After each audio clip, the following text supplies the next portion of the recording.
High বন্ধুরা, চলে এলাম বিলের মাঝে আপনাদের দেখাবার জন্য।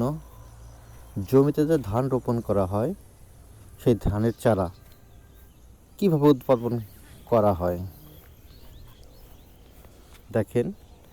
কত সুন্দর ধানের চারা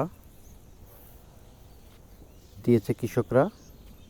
এই ধান আবার একটা একটা করে তুলে বিস্তীর্ণ মাঠে রোপণ করা হবে।